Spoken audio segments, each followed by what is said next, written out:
নমস্কাৰ আপোনালোক সকলোকে মোৰ ইউটিউব চেনেল টিচাৰ্ছ কৰ্ণাৰলৈ পুনৰ এবাৰ স্বাগতম জনাইছোঁ।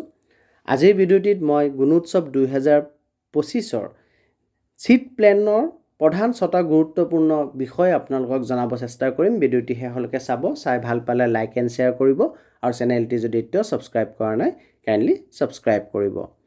প্ৰথম কথাটো হ'ল যে প্ৰথম মান শ্ৰেণী আৰু দ্বিতীয় মান শ্ৰেণীৰ বাবে চিট প্লেনৰ কোনো ব্যৱস্থা কৰা হোৱা নাই। এওঁলোকে একেটা শ্ৰেণীত বহিয়ে একেলগে বহি পেলাই পৰীক্ষাত অৱতীৰ্ণ হ'ব পাৰিব। আৰু প্ৰথম মান আৰু দ্বিতীয় মান শ্ৰেণীৰ ছাত্ৰ ছাত্ৰীসকলৰ বাবে বিদ্যায়তনিক যি মূল্যায়ন হ'ব তাৰ সময়সূচীও অইন শ্ৰেণীবিলাকৰ লগত একে নহয়। অইন শ্ৰেণীৰ তুলনাত এওঁলোকৰ পৰীক্ষা আগতীয়াকৈ শেষ হ'ব। দ্বিতীয় কথাটো হ'ল তৃতীয় মান শ্ৰেণীৰ পৰা ওপৰৰ ক্লাছলৈকে অৰ্থাৎ নৱম মান শ্ৰেণীলৈকে চিট প্লেনৰ ষ্ট্ৰিক্ট ব্যৱস্থা 2025 গুণোৎসৱৰ বাবে কৰা হৈছে। আৰু এই সম্পৰ্কে আপোনালোকে গুণোৎসৱৰ যি গাইডলাইন প্ৰকাশ হৈছে সেই গাইডলাইনৰ পৃষ্ঠা 7 আৰু 8ত ডায়েগ্ৰামৰ সৈতে সুন্দৰভাৱে পাই যাব।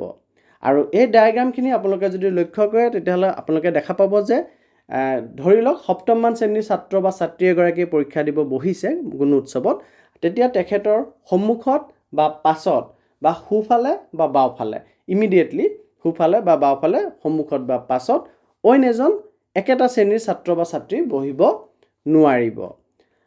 কিন্তু এই ক্ষেত্ৰত কিছুৱে প্ৰশ্ন সোধে যে অকল নৱম মান শ্ৰেণী বা তাৰ ওপৰৰ শ্ৰেণী থকা যি বিদ্যালয় আছে তেনে বিদ্যালয়ৰ ক্ষেত্ৰত যিহেতু নৱম মান শ্ৰেণীতহে পৰীক্ষা অনুষ্ঠিত হ'ব, তেতিয়া কি হ'ব?